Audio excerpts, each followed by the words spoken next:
Hello everyone, and welcome back to our bonsai channel. Today we're retackling a topic that was close to many of our hearts, bringing a bonsai back from the brink. Maybe you found an old, forgotten tree at a nursery, inherited one that's seen better days, or perhaps one of your own has suffered from neglect or damage. Don't give up on it just yet. With a little patience and the right techniques, you can often guide these trees back to health and beauty. This is the art of bonsai restoration, and it's one of the most rewarding experiences you can have in this hobby. So, you have a tree that looks a bit rough. Where do you start? The very first step is a thorough health assessment. Before you pick up any tools, take a close look at your bonsai. Is the foliage yellow, brown, or sparse? Are the branches brittle and dry? Gently scratch a tiny bit of bark on the trunk and a few branches. If you see a vibrant green layer underneath, that's a great sign. It means there's still life in those tissues. If it's brown and dry, that part of the tree is likely dead. Next, check the roots. This is crucial. Carefully slide the tree out of its pot. Healthy roots should be firm, light-colored, often white or tan, and have a fresh, earthy smell. If you find dark, mushy, or foul-smelling roots, you're dealing with root rot, usually caused by overwatering and poor drainage. Don't panic. We can work with this. Also, look for any signs of pests or disease. Check under leaves, in crevices of the bark, and in the soil. Identifying the core problems is the essential first step before we can create a recovery plan.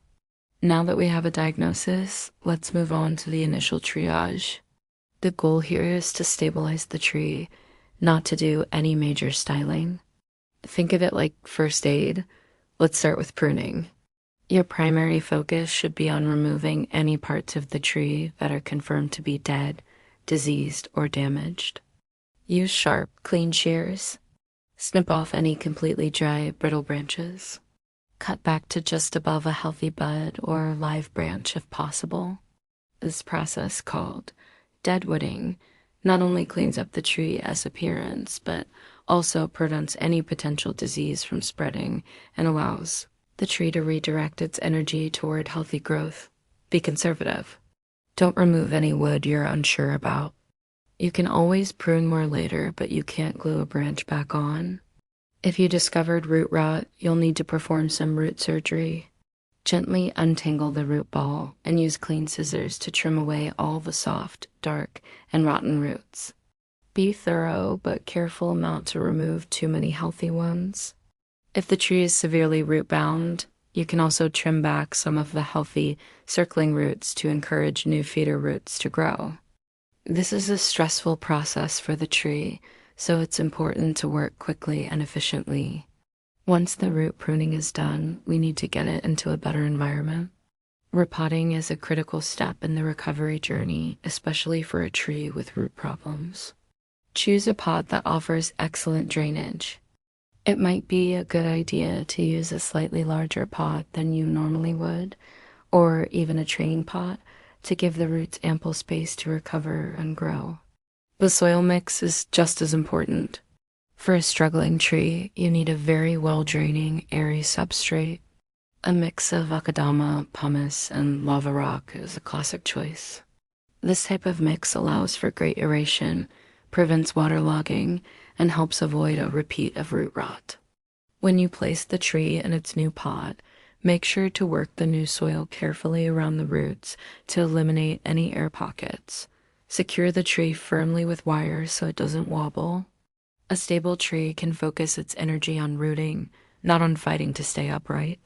With the tree repotted, the aftercare phase begins, and this is where your patience will truly be tested. A recovering bonsai is like a patient in an ICU. It needs a calm, stable environment to heal. Find a location that provides the tree with bright, indirect light. Direct, scorching sun will be too stressful and can scorch the delicate new growth. Shield it from strong winds, which can dry out the tree and break fragile branches. Watering is now more critical than ever. The key is to keep the soil consistently moist, but never soggy. Because you've used a fast-draining soil mix, You might need to water more frequently, but you'll have less risk of overwatering.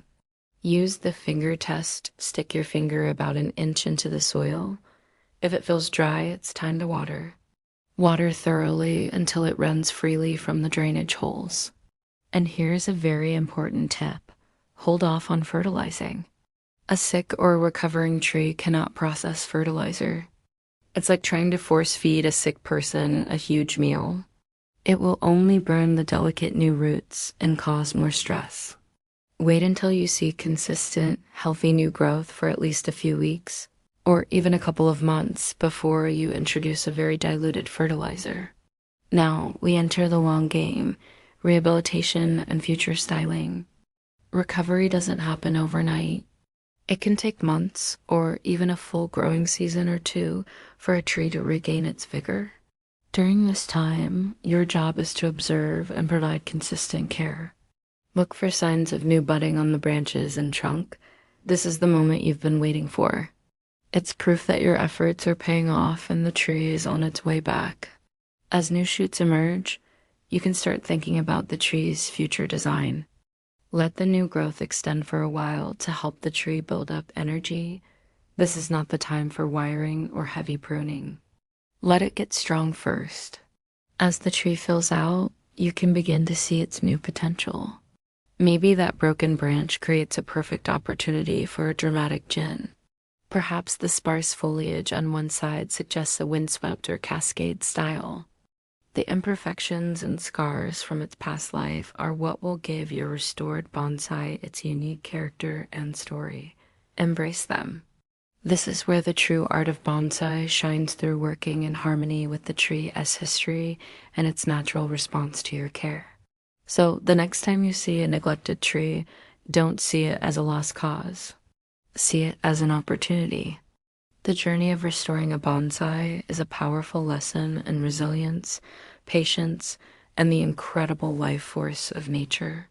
It's a collaboration between you and the tree, a dance of care and recovery that results in something truly special and full of character. Thank you so much for joining me today.